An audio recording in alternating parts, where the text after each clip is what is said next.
If my people, Bible reading, part 205, 205. Um, we're in the book of Colossians, a letter to Colossae. And that was big, what we just read. And here is your responsibility, Mr. Shepherd. Anyone who's gone this far with me, you're a shepherd, you're not a sheep. So the sheep have long left me, and they're out in the field somewhere. Here is our responsibility. We are to act and be as Paul says. Direct instructions from Yeshua. And one of the key things is in the last days, because of how we are and what we are and what we represent ourselves is not looking like a Jew intentionally, because nobody knows what a Jew looks like, but don't do those things. Don't wear those kippah things. Don't wear those ties around your right arm. Don't wear that leather that's all wrapped and tied up. Don't wear that box with all the instructions from Old Testament Torah, which we're not under anymore. It's the New Covenant Torah. We're only supposed to remember and read those things. Just like we read the Old Covenant, we need to know that before we get to the New Covenant so we understand what Revelation says. But don't do those things. Don't put zitziyots just because, and just like these are the ones, unfortunately, my brother wore for years because people gave them to him. The instructions in the Old Covenant is this. This is the Old Covenant, the Torah. Make the tzitzits and have a white thread in them. Look up there. Do you see a white thread on any of the hundreds and hundreds of tzitzits he's been given to wear? You don't. Well, then it's not right. It's totally wrong. And a person of Judah will see that and they'll know you're just full of it. You're not much of a witness. So don't do those things. I don't wear those things without the white thread. And if I did, then I know how to answer it. So I don't have to. We just went to the new moon, the whole thing. You don't have to wear those anymore. It's what you do in your heart and your head. It's what you do with your right hand. It's what you do and what you think. That is your mark that Yeshua, and it's not Satan that's going to give you the 666. The Father's going to give you a number. He's going to mark you. He's going to. It's not going to be a 666. This is the satanic thing that everybody thinks they're going to wear the mark of the beast with a number somehow on you, a tattoo and a barcode. It's how you are, what your right hand does, your verb action, and what you think. And what you think is going to be marked with, because Yahweh is going to be able to identify you. Understand? It's just an identification, whether there's something on your forehead or not, or whether there's a dot from India. Everybody puts little red dots there. Nobody's going to be allowed to do that nonsense during the millennium. It's not going to happen. This is a iron scepter millennial rule, folks. It's not happiness and dancing around with wings and feathers on. I get on my upset now and then because I just feel sorry for so many people who have gone down the wrong road, told by the wrong people, by the wrong shepherds. And I was duped for years, and I'm still upset about it. I wasted many years of my life on a bunch of nonsense that's not in the Word. We're going to get into this Word. And so now we are in chapter 3, verse 19. This is all Torah coming. Husbands, love your wives and do not be harsh with them. Children, obey your parents in everything. Everything Elohim. For this pleases Elohim. Fathers, do not embitter your children, or they will become discouraged. Slaves, obey your earthly masters in everything, and do it, not only when their eye is on you and to win their favor, but with sincerity of heart and reverence of Yahweh. Whatever you do, work out with all your heart as working for Master, not for men, since you know that when you receive an inheritance from Yahweh as a reward, it is Master Messiah you are serving. That's all Torah, every bit of it. Devote yourselves to prayer, being watchful and thankful, and be wise in the way you act towards outsiders. Make the most of every opportunity. Let your conversation be always full of grace, seasoned with salt, so that you may know how to answer everyone.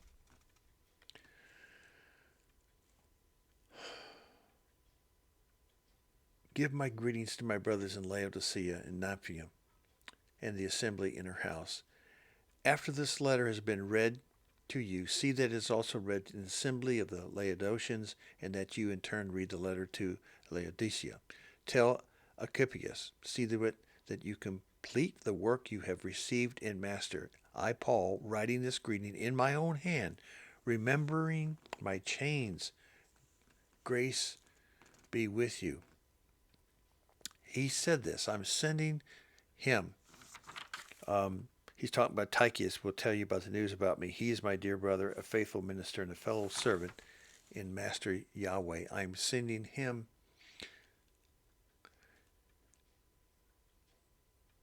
to you for the express purpose that you may know about the circumstances and that he may encourage your hearts. All of this Torah that's in here, the most important part is to win brothers for Yeshua, for Christ, for Yeshua, Messiah. Bring the good news. That is our mission. We're not to build churches and buildings and congregations and deacons and everybody wears funny clothes and some churches wear fancy clothes. I've been to a lot of black churches and they still wear really nice clothes to church. I've been to other types of churches in suburbs and they wear jeans and shorts and about anything,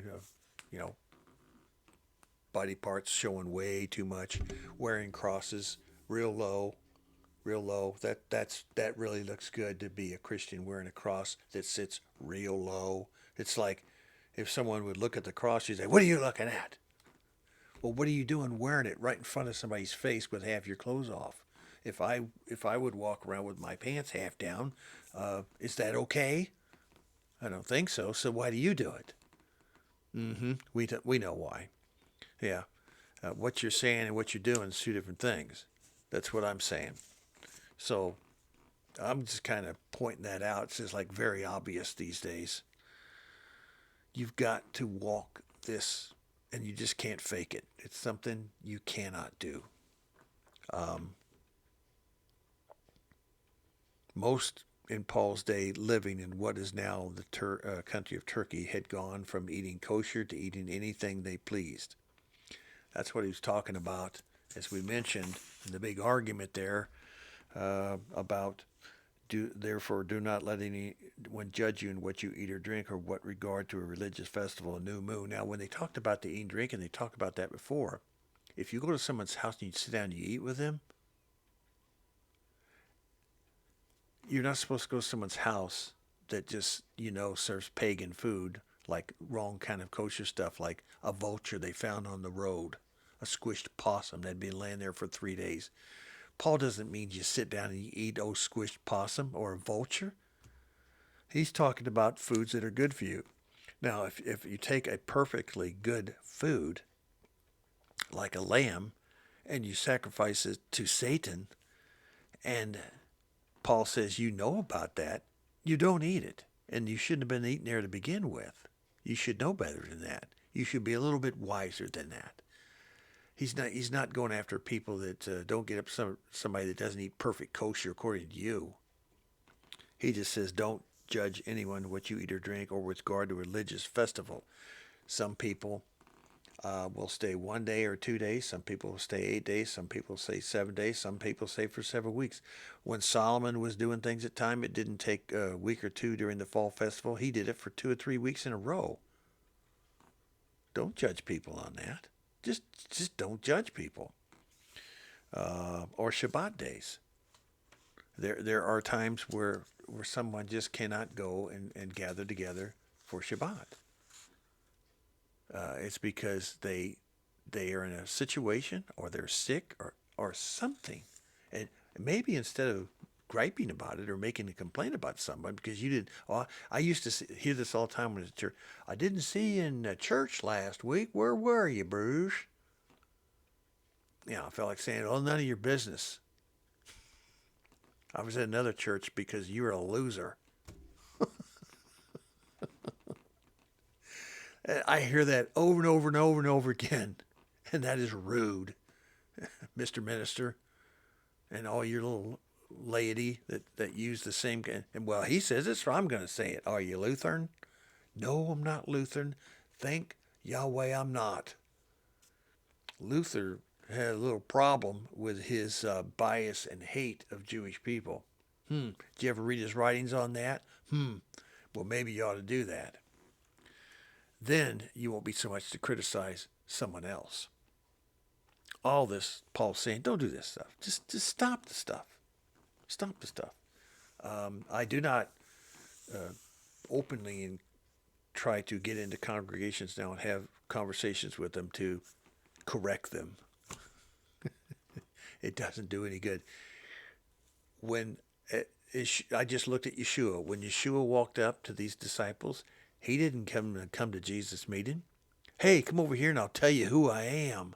He simply walked up to him and he said, come with me and I will make you fishers of men. And they did.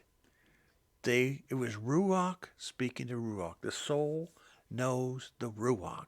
You don't have to introduce the Ruach. The soul is remembered, is predestined, and has been around a long time. It knows it already. You don't have to introduce it. That's the key, and that's one of the mysteries that Colossians brings out. Paul did a wonderful job here, and I am so grateful that Yahweh gave him this opportunity. All right. We just finished Colossians, so we are in the book, believe it or not, Acts. We're in the book of Acts. ACTS. All right. See you then.